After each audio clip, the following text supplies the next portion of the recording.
तो कक्षा 7वीं के सभी विद्यार्थी लगातार से कमेंट कर रहे थे कि हमारा 16 दिसंबर को है ना, 16 तारीख को हमारा हिंदी का पेपर होने वाला है, हमारा पेपर लेकर के आई। तो ये रहा आपकी परीक्षा के लिए very very most important model paper, जिसे हम पूरा कवर करेंगे। ये आपके लिए एक अभ्यास प्रश्न पत्र का नमूना रहेगा, जिसे आप पूरा कंप्लीट करके जाएंगे तो आपके एग्जाम में आपके बहुत अच्छे नंबर आएंगे। क्योंकि देखिए ये आपके कई सारे क्वेश्चन कवर करवा देगा और साथ ही आपको अपना अध्ययन भी जारी रखना है। देखिए सबसे पहले मैं आपको बता दूं कि आपको पेपर में 2.5 घंटे का समय मिलने वाला है और आपका पूर्णांक जो है 60 नंबर का रहने वाला है। और देखिए मैंने अभी एक टीचर से बात की जो आप लोगों की कॉपियां चेक करते हैं, मतलब आप ही लोगों के स्कूल के टीचर हो सकते हैं, और उनसे मैंने बात की, उनसे मैंने कहा कि आप लोग टीचर आप जब कॉपी चेक करते हैं तो बच्चों को नंबर कैसे देते हैं। उन्होंने कहा जो आंसर सही लिखता है, मतलब कह रहे थे कि जो बिल्कुल सही आंसर लिखता है मैं उसको नंबर पूरे देता हूं, जो गलत करता है उसके नंबर मैं काट देता हूं। तो आपको मैं बिल्कुल सही आंसर इस वीडियो में बताने वाला हूं, बिल्कुल सभी क्वेश्चन के सही आंसर। तो सही आंसर आप लिखेंगे तो आपको नंबर मिलेंगे और नहीं तो आपको नंबर नहीं मिलेंगे। तो आपको पूरे सही आंसर याद करके जाना है और पूरे क्वेश्चन को याद कर लेना अच्छी तरीके से। देखिए तो वीडियो को लाइक कर दो, चैनल पर नए हो तो सब्सक्राइब कर लो, क्योंकि यहीं पे आपको अंग्रेजी, गणित हो गया, विज्ञान हो गया, सामाजिक विज्ञान, संस्कृत, सभी के लिए मैं तैयारी करवाऊंगा। तो चलिए स्टार्ट कर लेते हैं।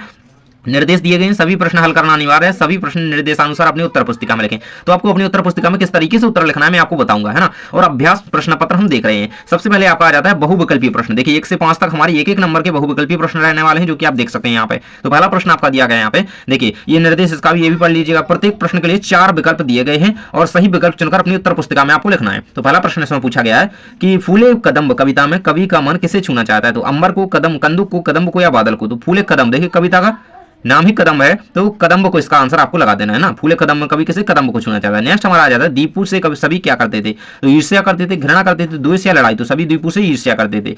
नेक्स्ट है आपका आज रविवार का दिन है, वाक्य में रेखांकित। देखिए तो ये वाक्य जो है ये शब्द इसमें रेखांकित है। रेखांकित शब्द का समानार्थी शब्द कौन सा है, तो कौन सा, दिवस हो जाएगा। रेखांकित का समानार्थी कौन हो जाएगा, दिवस, याद रखना। नेक्स्ट है हमारा उत्थान का विलोम। विलोम पूछा गया, उत्थान का क्या होता है, विलोम, तो उल्टा मतलब है ना। पतन, गिरना, चोटी या ठहरना। तो उत्थान का पतन होता है, इसका आंसर क्या हो जाएगा आपका, पतन। इसका आंसर आपको लिख लेना है इस तरीके से, है ना। सभी के आंसर मैं लिख दूं क्या यहाँ पे, आप लोग अच्छी तरीके से स्क्रीनशॉट ले लेना, है ना। कदम्ब, इसका उत्तर आपको लिख लेना, कदम्ब को, है ना। ये आपको उत्तर में इसके लिख देना है। अगला आ जाता है आपका इसका ईर्ष्या, आपको लिख लेना है इसका, है ना। इस तरीके से अच्छी राइटिंग में लिखिएगा ताकि आपको अच्छे नंबर मिले। अगला आ जाता है दिन का, इसका क्या है, दिवस। तो उसी के सामने मैं उत्तर लिख रहा हूँ, इसका ध्यान रखना है ना, ताकि आप लोगों को परेशानी न हो। इसका क्या, पतन, मैंने लिख ही दिया है। अगला है आपका रहे भावना ऐसी मेरी, सत्य व्यवहार करूं, कैसा, सरल, गरल, सघन, मगन। तो किसका है, सरल, है ना। इसका आंसर आपको क्या लिखना है, सरल। देखो वीडियो को लाइक जरूर से कर देना और दोस्त के साथ भेज दो, अपने दोस्त को भेज दो, आपका जो पक्का दोस्त है उसको वीडियो को भेज दो, है ना। देखिए यहाँ से हमारे रिक्त स्थान आ जाते हैं, जो कि आपकी 6 से लेकर के 10 तक रहेंगे, जो कि आपके एक नंबर के ही हैं, है ना। देखिए इसमें आपको ये सारे ऑप्शन दिए गए हैं, इन्हीं में से आपको इनके उत्तर भरना है। देखिए मैं आपको सारे के सारे दिखा दे रहा हूँ। तो आपका 6 नंबर यहाँ पे आ जाता है। 6 नंबर का देखिएगा, धिन धिन धा धमक धमक, पंक्ति में खालिस्तान अलंकार है। तो देखिए जहाँ पे एक ही वर्ण बार बार आए, देखिए धा धा धा धा धा आ रहा है ना बार बार, तो क्या हो जाएगा यहाँ पे, अनुप्रास अलंकार, जैसे कि आपको ऑप्शन में दिया भी गया है। देखिए मैं अभी बताता हूँ आपको, अनुप्रास इसका उत्तर लिख देना। ये रहेगा पहला आपका 6वीं का उत्तर, है ना। इसमें 6वीं का उत्तर भर देना। नेक्स्ट है आपका अष्टांग योग, है ना, 7वें नंबर का है। अष्टांग योग का चौथा अंग खालिस्तान है। तो क्या है, प्राणायाम है, व्यायाम है, दयालु, कितने सारे दिए गए। इसका आंसर क्या होगा, राइट, प्राणायाम। इसका आंसर आपको लिखना है इस तरीके से, प्राणायाम। ये आपका उत्तर इसका हो जाएगा 7वीं के उत्तर में, इस तरीके से आपको ये लिख लेना है। अगला आपका हो जाएगा दया करने वाले व्यक्ति को खालिस्तान कहते हैं। तो क्या दयालु कहते हैं, व्यायाम सर मतलब दया करने वाले दयालु कहते हैं। तो आपको इसके 8वीं का उत्तर ये आपका हो जाएगा और यहाँ पे आपको दयालु इसका उत्तर लिख देना है। इस तरीके से इसका उत्तर आपको लिख देना है। अगला आ जाता है आपका पंख बना खालिस्तान मेघ बने। पंख बना व्यायाम हरिचंदन। तो क्या, हरिचंदन। तो आपका इसका क्या 9वें का हो जाएगा, हरिचंदन, है ना। तो इसका आंसर आपको क्या लिख देना, पंख बना हरिचंदन। देखिए इस तरीके से लिखिएगा, पंकवन हरिचंदन मेघ बजे। अगला है आपका भारत एक खोज, खालिस्तान द्वारा लिखी गई एक प्रसिद्ध पुस्तक है। क्या है, किसके द्वारा, जवाहरलाल नेहरू द्वारा या फिर महात्मा गांधी द्वारा। तो भारत एक खोज किसने, जवाहरलाल नेहरू ने लिखी है ना। इनको याद रखना। कौन है ये, हमारे देश के पहले प्रधानमंत्री हैं, जवाहरलाल नेहरू। इस तरीके से इनका उत्तर आपको लिख देना है, इनको याद रखना। ये हमारे देश के पहले प्रधानमंत्री है ना, चाचा नेहरू। इसके बाद हमारे आ जाते हैं अति लघु उत्तरीय प्रश्न, जो कि आपके 11 से 16 तक हैं। इनको सभी को याद कर लेना एक एक से। आपके यहाँ पे 2-2 नंबर के प्रश्न रहेंगे, है ना। तो चैनल को सब्सक्राइब जरूर से कर लेना। देखिए आ जाता है आपका 11 नंबर का प्रश्न, शाम के समय गंगा नदी कैसी दिखाई देती है। मतलब शाम के टाइम जो होता है गंगा नदी का उस समय दृश्य क्या होता है। तो गंगा नदी उस समय क्या उदास सी चादर ओढ़े हुई दिखाई देती है। इसका आंसर आपको किस तरीके से लिखना है, ये आपके सामने मैंने इसका आंसर दिखा दिया है। इस तरीके से आप इसका आंसर जो है लिखिएगा, है ना। ये आपका देखिए 11 का उत्तर रहेगा, शाम के समय में उदास काली से चादर उड़ी हुई दिखाई देती, कौन, गंगा नदी। इसका आंसर रहेगा। नेक्स्ट आपको आ जाता है दीन दुखी, है ना, 12 नंबर का प्रश्न है। दीन दुखी जीवों के प्रति हमारा व्यवहार कैसा होना चाहिए। इसका आंसर देखिए आप, इसका आंसर जो है संवेदनशील लिख सकते हैं। एक शब्द में लिखना चाहें तो संवेदनशील होना चाहिए हमारा व्यवहार दीन दुखी जीवों के प्रति, है ना। नहीं तो आप इसका उत्तर इस तरीके से भी लंबा चौड़ा सा लिख सकते हैं थोड़ा, है ना। देखिए ये रहेगा दीन दुखी जीवों के प्रति हमारा व्यवहार जो है सहानुभूतिपूर्ण और करुणा से भरा या संवेदनशील होना चाहिए, लिखा ना संवेदनशील, यही मैंने वहां पे लिखा है। इसका पूरा स्क्रीनशॉट ले लो, है ना, ये आपको दिखेगा ठीक से। नेक्स्ट हमारा आ जाता है दादी की घड़ी, है ना। देखिए दादी की घड़ी कहानी के अनुसार असली अलार्म कहाँ होता है, तो दादी की घड़ी कहानी के अनुसार असली अलार्म कहाँ पे होता है, हमारे अंदर, यानी कि हमारे मन में। तो इस तरीके से लिख सकते हैं हमारे अंदर, या फिर हमारे अंदर की जगह क्या, हमारे मन में, है ना। इस तरीके से इसका उत्तर आप लिख दीजिएगा, है ना। मैं आपको उत्तर यहाँ पे दिखा देता हूँ, ये आपका आंसर यहाँ पे कंप्लीट हो जाएगा। देखिए दादी की घड़ी कहानी के अनुसार असली अलार्म मनुष्य के यहाँ पे होता है, अंदर होता है, यानी कि मन में होता है। इसको याद कर लेना अच्छी तरीके से। तो अगला क्वेश्चन आपका आ जाता है गणगौर। गणगौर देखिए, गणगौर मध्य प्रदेश के किस क्षेत्र का लोक नृत्य है। गणगौर की बात कीजिए, गणगौर कहाँ का है, मालवा क्षेत्र का। कहाँ पे, मालवा क्षेत्र का लोक नृत्य है, इसको याद रखना। अगला है योग के अति सूक्ष्म साधन कौन कौन से, योग के साधन कौन कौन से हो जाएंगे, ध्यान हो जाएगा आपका, है ना, ध्यान प्राणायाम हो गया, है ना।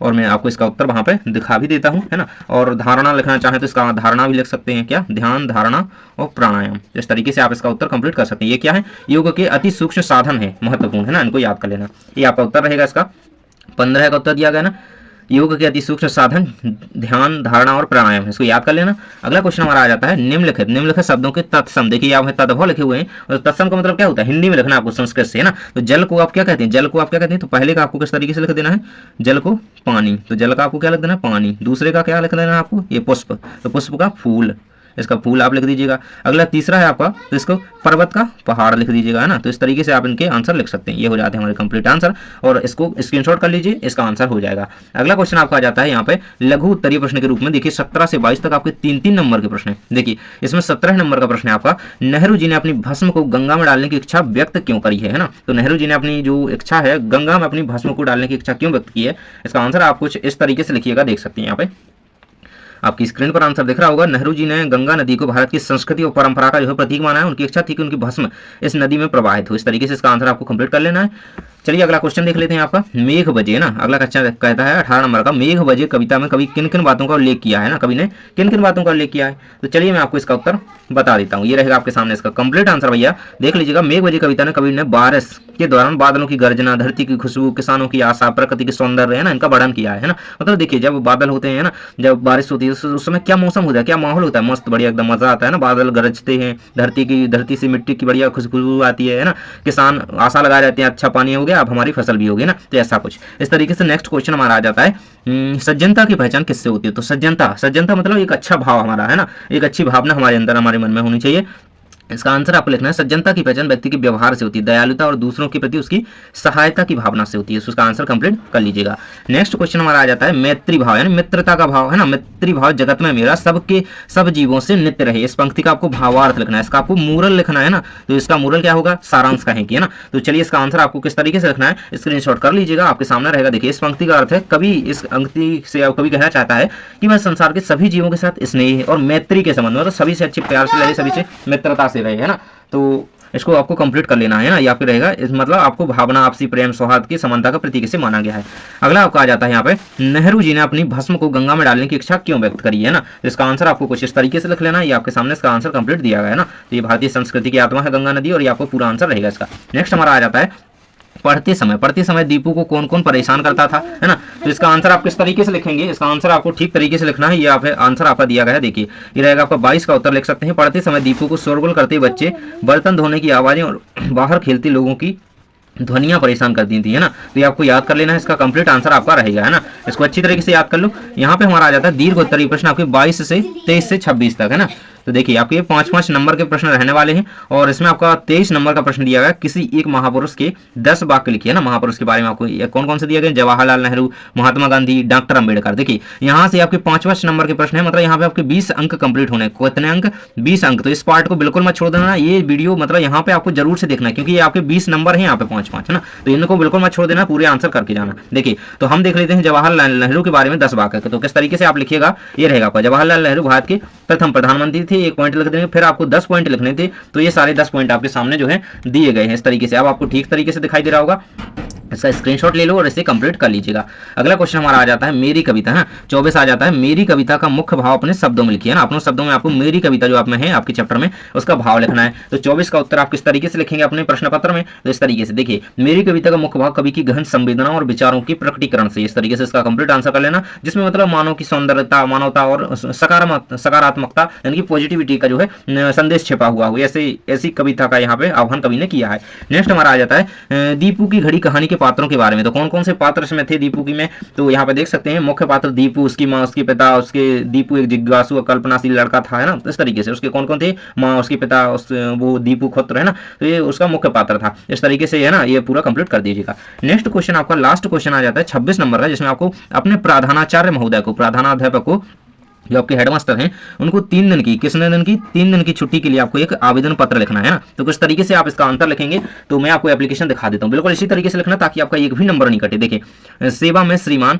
प्रधानाध्यापक महोदय शासकीय माध्यमिक विद्यालय जिला सागर, जो भी आपका जिला है वही लिखिएगा, जिला सागर है, भिंड, मुरैना, टीकमगढ़, छतरपुर या फिर पन्ना, जो भी आपका जिला है वही लिखिएगा। विषय आ जाता है आपका 3 दिनों की छुट्टी के लिए ना, यही लिखना है। आगे आता है मान्यवर सभी ने निवेदन है कि मुझे पारिवारिक कार्य है जिसके कारण मुझे दिनांक, देखिए यहाँ से आपको जितने तारीख से आपको मतलब 16 तारीख से आपको 18 तारीख तक की छुट्टी चाहिए है ना, तो मतलब वही तारीखें आप लोगों को लिखना है जहां से जहां तक की छुट्टी अपन को चाहिए है ना। तो 3 दिनों की आवश्यकता है, मुझे छुट्टी प्रदान करने की कृपा करें, आपकी अति कृपा होगी और धन्यवाद। आपका आज्ञाकारी शिष्य, नाम सीमा, छोटू, गोलू, जो भी है आपका नाम लिख दीजिएगा। कक्षा 8वीं और 7वीं है कक्षा आपके 7 लिखिए और रोल नंबर जरूर से लिख दें। और साथ ही आपको देखिए इसमें क्या चीज नहीं दी गई है, दिनांक नहीं दी गई है, साथ ही आपको दिनांक भी लिखना है। दिनांक जो भी है उस दिन आपका पेपर 16 को होने वाला है, 16/12/24 को, इस तरीके से दिनांक जरूर से लिख दीजिएगा।